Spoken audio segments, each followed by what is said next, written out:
Bismillahirrahmanirrahim. Alhamdulillah wassalatu wassalam ala Rasulillah Sayyidina Muhammad bin Abdullah wa ala alihi wa sahbihi wa man wala, la hawla wa la quwata illa billah. Alhamdulillah, pembahasan kita masih di muqaddimah. Dikatakan fahadihi kulluha nususun sarihah wa aqwalun muayyadah binuril ilham mufassihatan bi'ului makanatil adab musarrihatan bi anna jami'al a'malid diniyah al-qalbiyah kanat aw badaniyah qawliyah aw fi'liyah la yu'tabar syai' minha illa in kana mahfufan bil mahasin al-adabiyah wal mahamidis sifatiyah wal makarimil khalqiyah.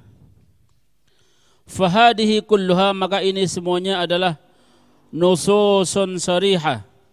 Ini semua adalah nas-nas sarihah yang jelas. Ini semua kalam-kalam ulama, ya, ada Al-Quran juga, para nabi, kalam-kalam ulama baik dari sahabat atau tabi'in. Nah, semua yang kita bahas kemarin, ini semua adalah nas-nas atau ketentuan-ketentuan sharihah yang sangat jelas. Wa aqwalun muayyadah, dan ucapan-ucapan yang kuat. Wa aqwalun muayyadah, dan ucapan-ucapan yang muayyad, yang dikuatkan atau kuat, ya. Binuril ilham, melalui cahaya ilham. Jadi kalam-kalam tadi sebenarnya bukan mereka ulama ini moro-moro ngarang kalam, enggak, dari Allah Subhanahu wa taala, ya. Karena mujahadahnya mereka, sehingga ucap demi ucap tidak mengucap kecuali mereka ini dituntun sendiri oleh Allah taala. Ya, nasihat-nasihatnya enggak ada di hadis, cuma sebenarnya nanti ada persamaan dengan hadis, cuma dengan bahasa yang lain. Ya, mengenai keutamaan yang sudah kita bahas, ya kan, banyak kan kita bahas kemarin, bukan hanya dari hadis tapi ada juga dari ulama-ulama tentang masalah ilmu tadi, atau nasihat-nasihat.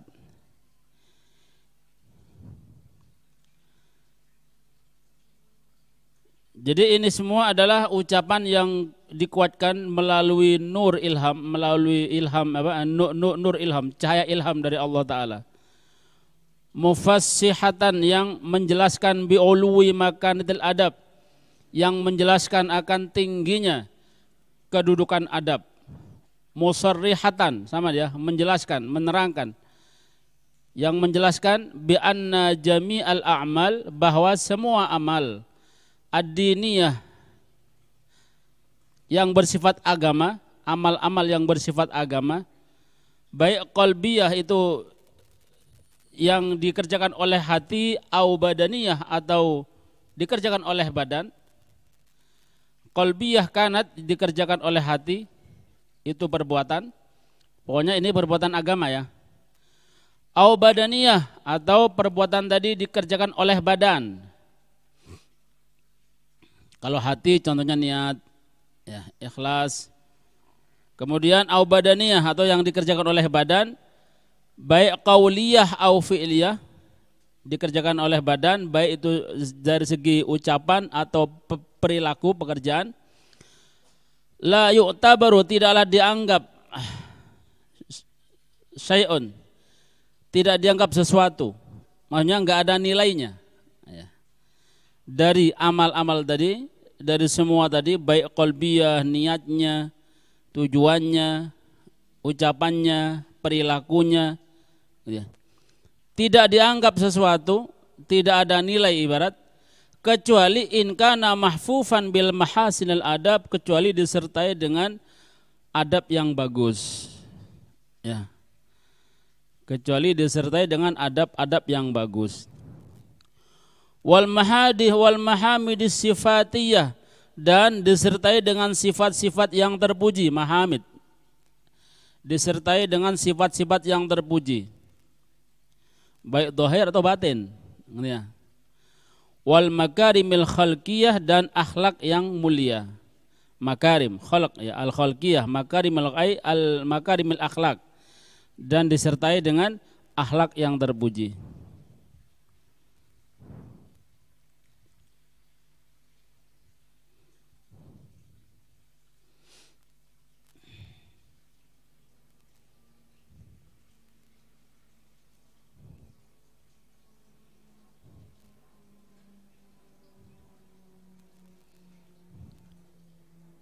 Wa bi anna tahliyatal amali bil adabi ajilan alamatu qabulihi ajilah. Wa bi anna, dan dikarenakan tahliyatal amali, menghiasi amal dengan adab, ajilatan di awal gitu ya. Ajil itu segera, maksudnya ketika dia mulai beramal disertai dengan adab. Adab kita ketika beramal, ketika awal kita beramal sudah disertai dengan adab, maka dikatakan itu adalah merupakan alamatu qabulihi ajilan. Akan menjadi, ini adalah merupakan tanda diterimanya amal tadi ajilan, nanti akhirannya. Gitu. Ya. Di dunia kita beradab dengan amal itu beradab, berarti ini adalah tanda gitu ya. Tanda kalau amalnya ini akan diterima nanti di sisi Allah kalau kita sudah kembali. Jadi dari sini bisa kita prediksi gitu ya, walaupun tidak bukan suatu hal yang pasti, cuma sudah bisa bisa diterka ini amal ini diterima apa enggak. Coba dilihat adabnya bagus apa enggak. Kalau adabnya tidak bagus sama sekali, maka ibarat 90% enggak diterima, gitu ya. Walaupun belum tentu. Cuma ini secara umum. Ya, tapi kalau secara umum adab yang amal yang diterima ini harus sesuai dengan adab, harus ada adabnya dulu. Ya. Terus yang amal yang tanpa adab ada memang ya, salah satunya amaliyahnya orang-orang majdub, ya kan, mereka yang tanpa adab kan, sholat tidak pakai wudu, majdub, ya orang gila karena Allah, gendeng ya, tapi majdub, ada kan, moro-moro dia ruku sujud tinggal, ya, tidak pakai pakaian sholat, nggak adab, cuma ini lain sudah, bukan umumnya semuanya pakai adab.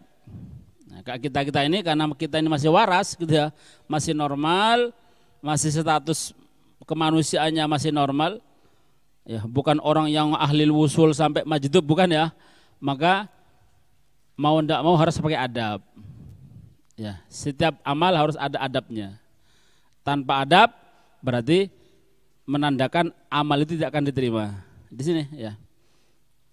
Jadi menghiasi amal dengan adab yang dengan adab ajilan segera, maksudnya ketika amal di dunia, ketika kita mulai beramal ya itu disertai dengan adab, maka ini adab ini adalah merupakan tanda berarti amalnya akan diterima nanti pada akhirannya gitu.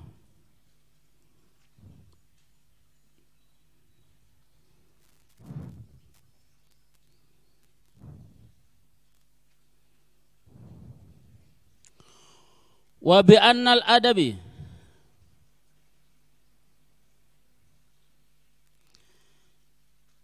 dan dikarenakan wa bi anna, dikarenakan adab itu sebagaimana yahtaju,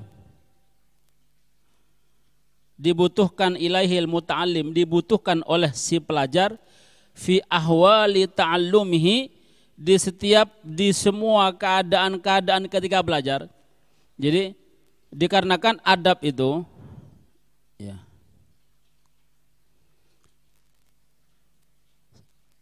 adab itu sebagaimana dibutuhkan ya oleh si orang yang muta'alim belajar, fi ahwali ta'alumi, di dalam ketika keadaan belajarnya dia, maka yatawaqqafu alaihi.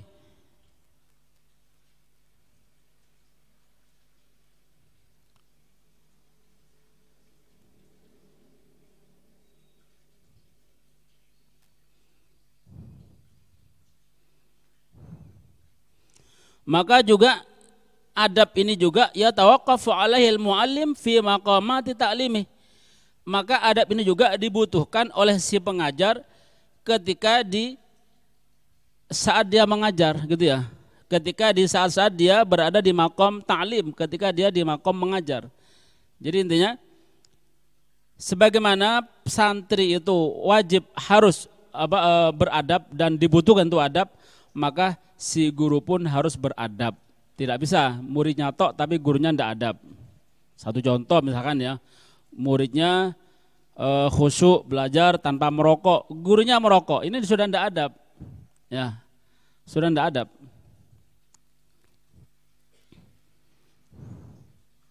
Atau gurunya tidak kopiahan misalkan ya, ini sudah tidak adab. Jadi sama-sama si pelajar perlu adab, yang belajar pun harus beradab, yang ngajari pun harus beradab. Makanya ini kitab ini dinamakan apa?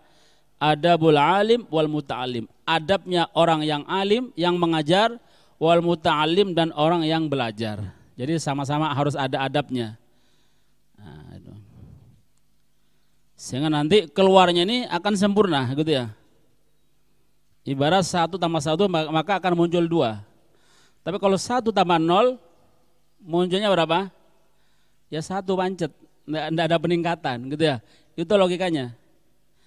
Adab ketemu adab jadinya ya gitu ya, akan berhasil adab. Ibarat 1 tambah 1 jadi 2. Nah gitu.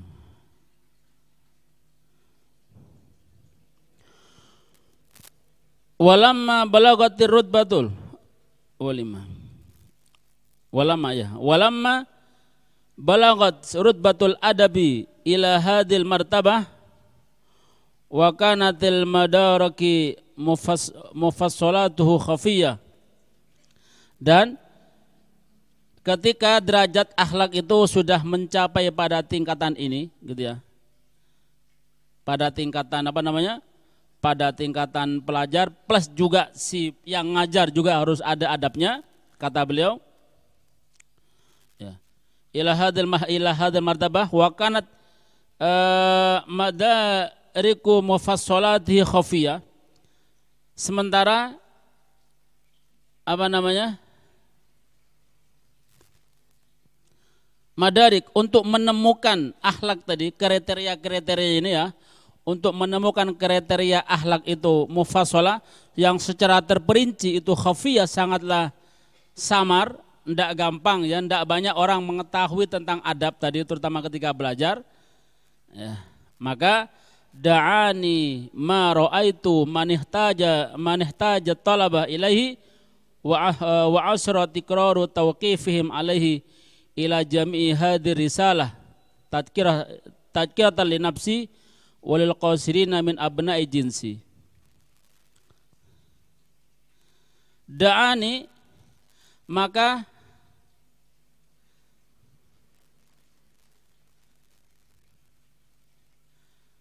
da'ani maksudnya mendorong aku gitu ya, mendorong aku, membuat aku ini terdorong, apa ya, terpanggil ya. Kata si Kiai Semasari, membuat aku terpancing ya, atau apa yang membuat terpancing, maro'a itu apa yang aku lihat ya.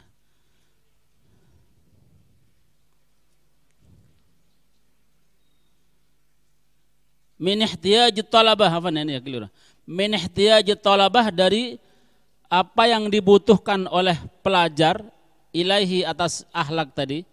Jadi mendorong aku, membuat aku ini tergerak ya, hatinya Kiai Semasari atas apa yang beliau lihat daripada kebutuhan para santri ya, atas adab tadi.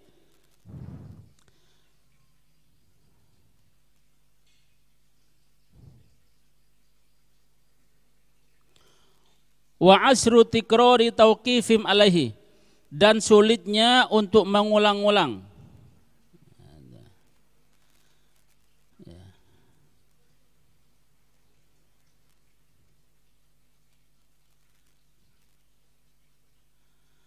Wa asru tikrari tauqifihim alaihi, dan sulitnya agak mana ya?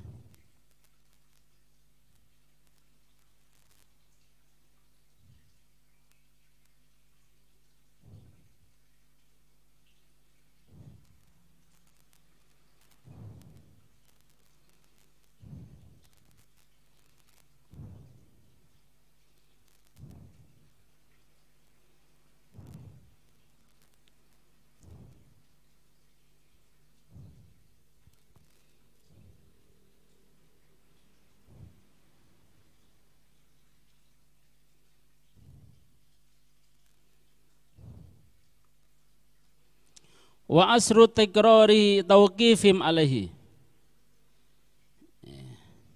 dan sulitnya mengulang-ulang, maksudnya di sini sulitnya untuk mengulang-ulang untuk mengingatkan kesalahan mereka gitu maksudnya. Sulitnya untuk mengulang-ulang, susahnya mengulang-ulang untuk mengingatkan mereka alaihi, atas akhlak tadi ya, ila jam'i hadhihi risalah, untuk mengumpulkan risalah ini ya. Jadi gitu maksudnya Kiai Hasyim Asy'ari ini terdorong untuk menulis kitab ini gitu ya. Kenapa?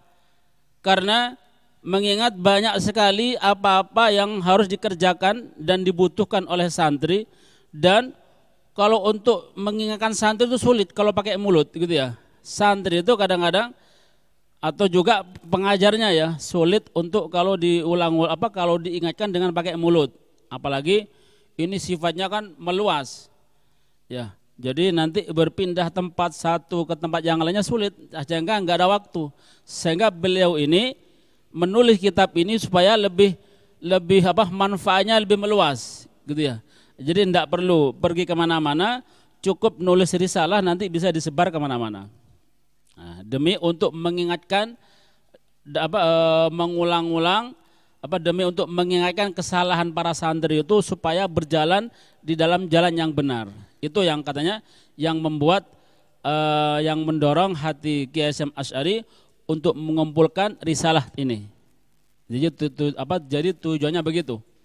Bukan untuk bisnis ya, jadi untuk mengingatkan para santri agar lebih mudah dengan risalah semacam ini dikaji sendiri, gitu ya. Jadi apa yang harus dikerjakan cukup dikaji sendiri di mana-mana. Ya, jadi Kiai Hasyim Asy'ari cukup nulis di tempat, nanti disebar kemana-mana untuk supaya dipelajari, begitu.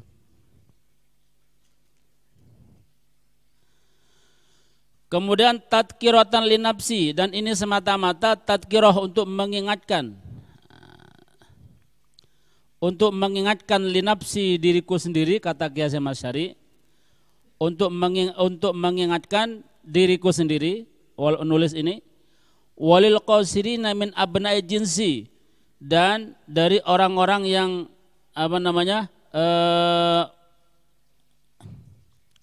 yang rendah.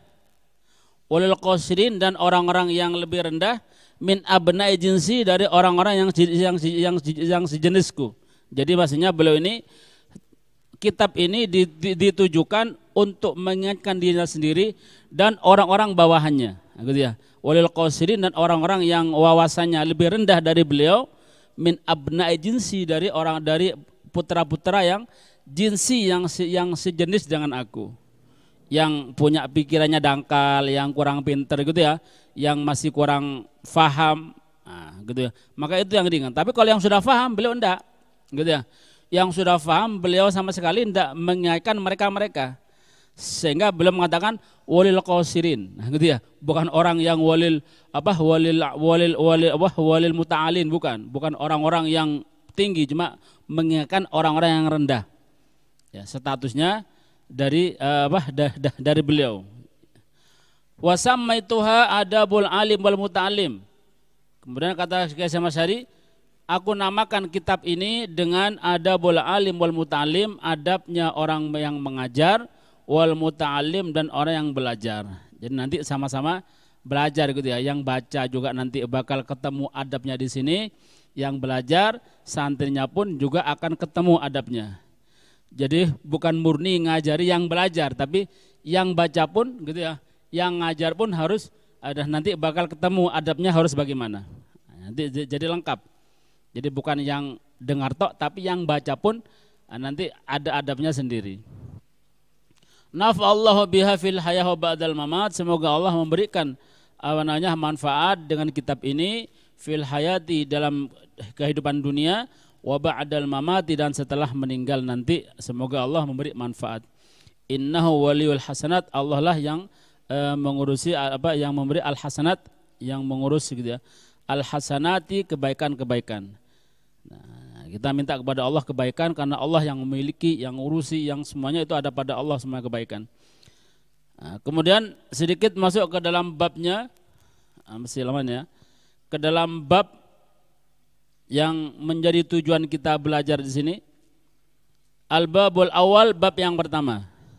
Fi fadlil alim wal ulama wa fadli ta'limihi wa ta'allumihi. Fi fadlil alim, di dalam keutamaan al-ilm, fi fadlil ilm wal ulama, di dalam keutamaan ilmu, wal ulama'i, dan ulama. Ulama ini berarti orang punya ilmu ya. Wa fadlu ta'limihi wa ta'allumihi, dan keutamaan mengajari ilmu, mengajar ilmu, wa ta'allumih, dan keutamaan belajar. Ya. Ta'allama yata'allamu ta'alluman, allama yu'allimu ta'liman, gitu ya asal itu. Keutamaan mengajar ilmu dan mempelajari ilmu. Qala Allah Ta'ala, yarfa'allahu alladhina amanu minkum walladhina utul ilma darajat. Allah mengangkat orang-orang yang yang beriman di antara kalian. Walladzina utul ilma darajat, dan Allah mengangkat orang-orang yang utul ilma, yang mereka diberi ilmu oleh Allah, atau yang orang-orang alim, diangkat darajat kepada derajat-derajat yang banyak. Minimal 3 derajat karena pakai jamak muannas salim, pakai jamak. Jadi Allah mengangkat orang yang beriman, iman loh ya, tapi tanpa ilmu, itu satu derajat. Tapi orang yang ahli ilmu, orang yang punya ilmu, beriman pada Allah, maka Allah mengangkat minimal 3 derajat. Ya. 1 derajatnya bainas sama wal ard. Ay ya wa yarfa'ul ulama minkum darajat. Maksudnya Allah mengangkat ulama dari kalian, yang ahli ilmu dari kalian, darajat, dengan derajat-derajat yang tinggi, yang banyak. Bima jama'u minal ilmi wal amal, dengan sebab apa yang telah mereka kumpulkan, minal ilmi wal amal, daripada ilmu dan amal. Ya, karena berani sengsara ya kan ya. Ilmu itu kan harus dicari lah. Nyarinya itu yang sengsara. Bukan moro hadir pulang ndak ya, belum. Ini belum, bukan tingkatan ulama itu. Hadir, belajar, mencatat, mendengarkan, pulang di mutolaah, hasil begitu. Itu namanya pelajar ilmu. Kalau sudah selesai dan bisa masuk ke dalam hati, jadilah dia ulama. Tapi sebenarnya kurang 1 syaratnya. Ulama yang diakui adalah ulama yang mengamalkan ilmunya, gitu ya. Bukan ulama-ulamaan. Karena kalau ada ulama, orang ahli ilmu, punya ilmu, sudah belajar ngaji, cuma nggak diamalkan. Kira-kira sama nggak dengan orang bodoh? Sama, ya kan? Orang alim, alama misalkan ya, sangat alim betul, coba tidak mengamalkan, ya sama dengan orang bodoh. Apa bedanya? Orang bodoh tidak beramal, orang alim tidak beramal. Berarti apa? 0-0, gitu ya. Bahkan dosanya lebih besar yang alim otomatis nanti di akhirat. Kalau dia tidak mengamalkan terus sampai mati, ya. Adabnya sangat pedih bagi orang yang alim tidak mengamalkan ilmunya, dan nanti dia akan diadab dahulu sebelum Allah mengadab ubatil wasan, penyembah berhala. Ya kan gitu. Maka hati-hati. Kok berat ya? Enggak, bukan berat. Ya. Memang kita ngomong berat karena enggak biasa mengamalkan. Yang biasa mengamalkan ya gampang-gampang aja. Ya. Kita ini sebenarnya sudah mengamalkan, cuma tinggal menyempurnakan aja, ya kan? Kita sudah tahu sholat, kita sholat ya. Kita sudah tahu puasa, ya tahu puasa. Kita tahu ini sudah mengamalkan ini. Cuma kadang-kadang cuma beberapa saja, tinggal menyempurnakan saja, ya kan? Begitu. Qala Ibnu Abbas radhiyallahu anhuma, berkata Abdullah bin Abbas radhiyallahu anhuma, semoga Allah meridhai keduanya, darajatul ulama fawqal mu'minin bi 700 darajah ma baina darajatain 500 am. Derajatnya ulama di atasnya orang-orang mukmin itu bisa 700 darajah, apa tadi, dengan 700 derajat. Nah, gitu ya. Dengan orang mukmin ini, orang mukmin biasa dengan ulama ini bandingannya 700. Gitu ya. Lah, satunya ya, ma baina darajatain, antara satu dengan derajat yang kedua. Ini kan 700 kan. Jadi ulama ini diberi tingkat, diberi derajat 700 gitu ya. Kalau ulama, jadi orang mukmin satu sama Allah, yang ulama iman dan ahli ilmu, ahli amal juga yang pasti, dia sama Allah diberi 700 derajat. Jadi bandingannya 700. 1 banding 700. Lah, terus 700-nya seperti apa? Gitu ya. 700-nya ini dikatakan ma bainad darajataini 500 am. Saking ibarat saking besarnya gitu ya. Saking besarnya derajat itu antara 1 dan 2, antara 2 derajat ini 500 am. Kalau misalkan dijajaki gitu ya, itu 500 tahun. Ya berapa 500 tahun? Berarti ma bainas sama wal ardi. Ya. Antara langit dan bumi. 1 derajat itu antara langit dan bumi. Karena perjalanan 500 tahun itu adalah perjalanan dari bumi ke langit. Kalau bisa ya. Kalau bisa, misalkan dari bumi ke langit itu ada jalannya, naik ondo mungkin ya, atau ada jalannya gitu ya, pakai tol mungkin ya, kalau tol langit. Itu sampai kalau kita berangkat sekarang dari langit ke dari bumi ke langit, itu nanti 500 tahun kemudian baru sampai ke sana. Cucuk berapa itu nanti bakal sampai. Ya. Ini sesuai riwayat. Ada pernah Rasulullah SAW itu bertanya kepada sahabat, wahai sahabat, tahukah anda berapa jarak antara langit dan bumi? Sahabat menjawab, Allah wa Rasuluhu alam. Allah dan Rasulnya yang mengetahui. Apa kata Nabi? Ketahuilah bahwa jarak antara langit dan bumi itu adalah perjalanan 500 tahun. Ya. Kemudian ditanya lagi Nabi, terus tahukah anda juga bagaimana antara langit kedua dan langit yang ketiga? Allah Rasulullah alam, kata Nabi. Sama juga ya, antara langit kedua dan langit ketiga itu jaraknya sama 500 tahun perjalanan. Jadi dari langit 1 ke langit 2, dari bumi ke langit itu berapa? 500 tahun. Langit kedua, langit pertama ke langit kedua berapa? 500 tahun lagi. Berarti kalau kita mau pergi ke langit kedua itu membutuhkan 1000 tahun. Ya, 1000 tahun. Berarti besar ya langit itu. Iya. Ya. Jaraknya pun besar, jaraknya tuh panjang 500 tahun. Antara langit 1, 2, 2 ke 3, 3 ke 4, 4 ke 5, 5 ke 6, 6 ke 7 itu sama. 500 tahun, 500 tahun, 500 tahun. Nah, begitu. Baru antara langit ke-7 dan arsy itu 1000 tahun. Ya. Mau ke arsy? bikin kapal, ya, bikin kapal. Bikin kapal super cepat. Tapi kapal apa? Kapal mimpi.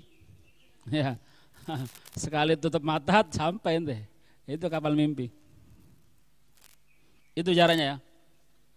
Jaraknya itu. Bagaimana? Arsy-nya Allah.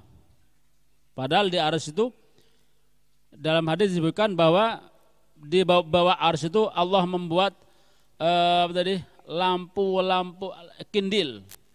Jadi di arsy ya, di bawahnya arsy itu ada 200 lampu kindil, 200.000 lampu kindil. Kindil itu ibarat kalau lampu itu loh, lampunya orang jual bakso, lentera, ya, atau lampu strongking gitu ya, lampu strongking. Lah, wa fiha, di satu kindil itu kata Nabi dalam hadis disebutkan, di satu kindil itu terdapat langit, bumi, sorga, neraka, semua itu ada satu kindil. Nanti kita masuk sorga, ada masuk neraka, itu di kindil itu, di lentera itu. Bayangkan ya, itu di lentera itu bukan 200.000.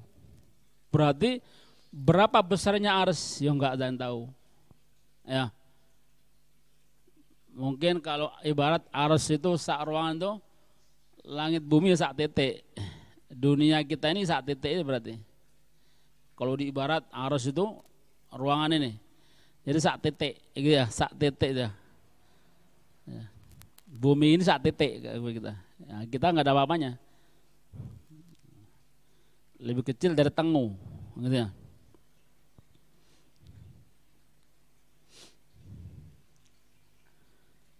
Jadi antara derajat satu yang kedua itu sejarah khamsumi'a am, 500 tahun. Misalkan 500 tahun perjalanan, saking besarnya derajat tersebut. Ini satu derajat. Bagaimana kalau 700 derajat? Ya, sab'mi'a darajah, 300 derajat. Bagaimana bayangkan? Ini diberikan oleh Allah Ta'ala kepada orang yang ahli ilmu. Makanya orang ahli ilmu itu kalau ilmunya manfaat mesti dia beda dengan yang lainnya, karena memang sama Allah diangkat derajatnya, ya kan? Maka jangan heran kalau kita lihat ulama, masya Allah ulama itu ya kok disalami, kok dihormati, antar jemput misalkan ya, diluk-lukkan sama orang lain, masya Allah, banyak pecintanya ulama. Kenapa? Karena Allah meninggikan derajat mereka. Otomatis makhluknya pun ikut meninggikan, begitu. Jadi bukan settingan, bukan. Ya. Jadi kalau ada ulama dimuliakan, memang itu sudah seperti itu, bukan settingan memang. Ya, karena Allah memuliakannya sehingga makhluknya pun memuliakan, malaikat memuliakan, sehingga manusia pun juga akan ikut memuliakan. Bahkan binatang yang tidak punya nyawa pun memuliakan, ya kan? Ulama itu akan didoakan, didoakan oleh semua makhluk sampai hitanul bahar, ya, sampai ikan-ikan ya yang ada di lautan itu semuanya mendoakan yastaghfir, ya, memintakan ampun. Kemudian waqala Allah Ta'ala syahidallahu annahu la ilaha illahu wal malaikatu wa ulul ilmi, al-ayah. Allah Ta'ala berfirman, syahidallah, telah bersaksi kepada Allah. Syahidallah, Allah telah bersaksi apanya? Syahidallah, Allah telah bersaksi. Allah bersaksi sendiri. Apa persaksian Allah? Kata Allah, annahu la ilaha illahu, bahwa tidak ada Tuhan selain Dia. Jadi Allah bersaksi sendiri. Jadi pertama kali yang menyaksikan keesaan Allah, yang menyaksikan ketuhanan Allah itu adalah Allah sendiri, gitu ya. Terus setelah itu siapa? Wa malaikatahu, dan para malaikatnya Allah. Ini mereka juga semua bersaksi atas ketuhanan Allah. Baru yang ketiga, wa ulul ilmi, dan orang-orang yang memiliki ilmu. Berarti orang-orang bodoh mereka tidak tahu akan ketuhanan Allah. Ya kan? Orang tidak punya ilmu tidak tahu ketuhanan Allah. Yang tahu hanya orang ahli ilmu.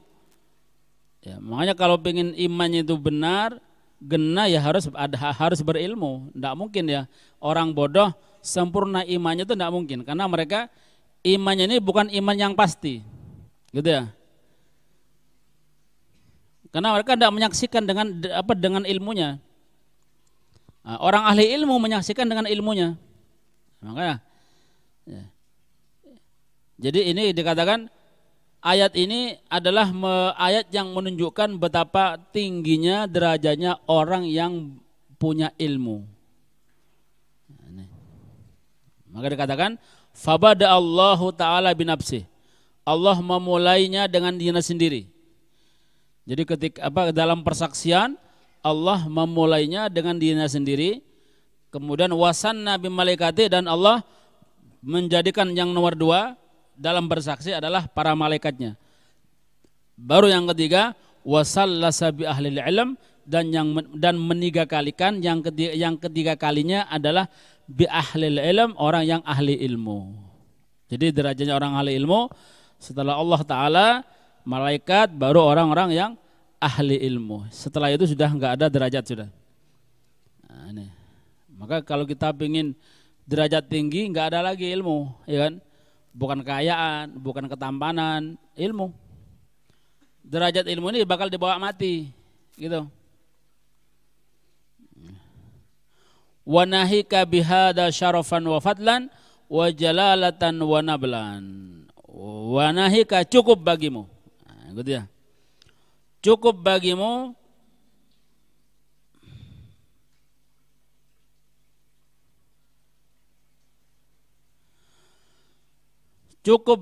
bihada, dengan ini, dengan dalil, dengan ayat tadi ya. Cukup bagimu dengan ayat tadi. Ya, ayat tadi cukup bagimu bihada syarafan, sebagai keutamaan. Sudah. Ayat ini jadikan ayat keutamaan. Kalau maksudnya gini, kalau untuk mengetahui keutamaan ilmu, kalau kita tidak bisa membaca hadis yang lainnya, cukup ayat ini sudah cukup. Ya. Ayat ini sudah cukup untuk untuk mengetahui dalil tentang keutamaan ahli ilmu. Sudah cukup, tidak perlu yang lain. Nah, gitu. Misalkan kita tidak perlu yang lain, cukup ayat ini sudah cukup. Ya kan? Bayangkan ya, Allah jadi kemuliaan yang derajat yang ketiga orang ahli ilmu. Allah sama malaikatnya, kemudian ahlul ilm. Nah, gitu. Wa fadlan, dan keutamaan, wa jalalatan, dan keagungan, wa nablan, sama ya, dan keagungan. Wa nablan, dan keagungan sama. Jalalatan wa nablan artinya sama. Wa qala Allah Ta'ala, Allah berfirman. Ini keutamaan ilmu yang kedua.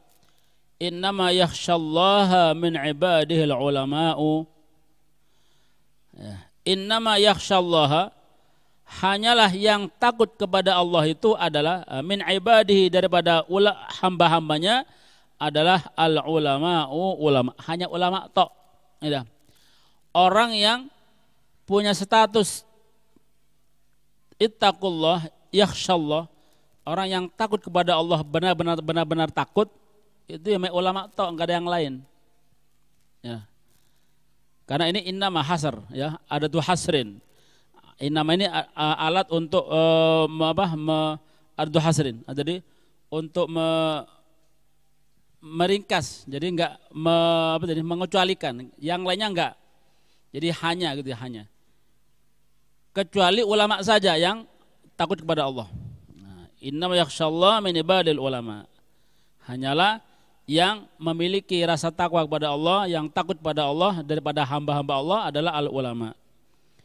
Wa qala ta'ala, wa qala Allah Ta'ala, Allah berfirman, innal ladzina amanu wa amilus solihati ulaika hum khairul bariyah.